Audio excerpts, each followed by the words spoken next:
Assalamualaikum warahmatullahi wabarakatuh. Perkenalkan, nama saya Syahri Atipa, nomor induk mahasiswa 0513111919 dari program studi ilmu komunikasi. Pada kesempatan kali ini saya ingin menjelaskan dua topik yang cukup menarik. Yang pertama adalah term dan jenis-jenisnya, dan yang kedua adalah bentuk sesat pikir atau logika fluensi.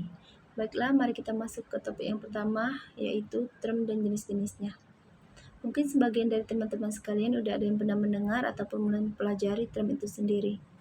Dan di sini saya akan menjelaskan sedikit apa itu term.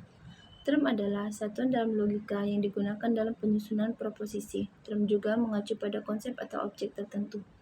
Term itu sendiri dibagi menjadi beberapa bagian dan saya akan menjelaskan 3 contoh dari term.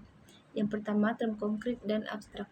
Term konkret adalah menunjukkan pada objek nyata atau fisik, contohnya buku, meja, sedangkan term abstrak menunjukkan pada gagasan atau konsep yang tidak wujud, contohnya keadilan, kebebasan. Contoh term yang kedua adalah term universal, partikular, dan individual. Term universal adalah mencakup seluruh anggota, contohnya seluruh anggota yang ada di kelas, sedangkan term partikular adalah mencakup sebagian anggota, contohnya sebagian siswa-siswi yang ada di dalam kelas. Sedangkan individual sendiri adalah mencakup satu objek tertentu atau subclasses.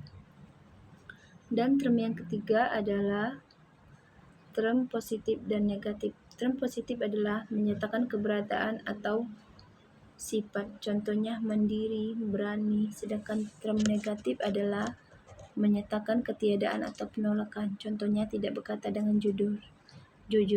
Itulah tadi penjelasan singkat saya mengenai term dan jenis-jenisnya.